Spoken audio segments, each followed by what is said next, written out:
O'zbekiston pensionerlariga ajoyib xush xabarlar bugun 23-iyun kuni e'lon qilindi. Rasman O'zbekistonda pensiyalar, nafaqalar, stipendiyalar va ish haqqi barchasi oshiriladi. Assalomu alaykum, hurmatli tomoshabinlar. O'zbekiston va jahonda sodir bo'layotgan eng so'nggi va dolzarb xabarlarni o'tkazib yubormaslik uchun hoziroq like tugmachasini bosib qo'yishni unutmang. Do'stlar, erinmasdan ushbu videorolik ostiga bir donadan like bosib qo'ying. Bu sizning shunchaki 1 daqiqa ham vaqtingizni olmaydi.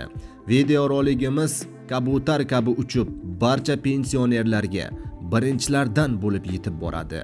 Video tarqalishi uchun o'z hissangizni qo'shing, savobga siz ham sherik bo'ling. Diqqat qiling, 1-iyuldan pensiya va nafaqalar miqdori, 1-sentyabrdan esa oyliklar oshadi. Prezident farmoniga muvofiq 2026-yil 1-iyul sanasidan e'tiboran pensiya va nafaqalar miqdori 7% ga oshiriladi. 1-sentyabr sanasidan boshlab budjet tashkilotlari xodimlarining ish haqqi, stipendiyalar miqdori 7% ga oshadi. Yana 2026-yil 1-sentyabr sanasidan e'tiboran mehnatga haq to'lashning eng kam miqdori oyiga 1,360,000 so'm etib belgilanmoqda.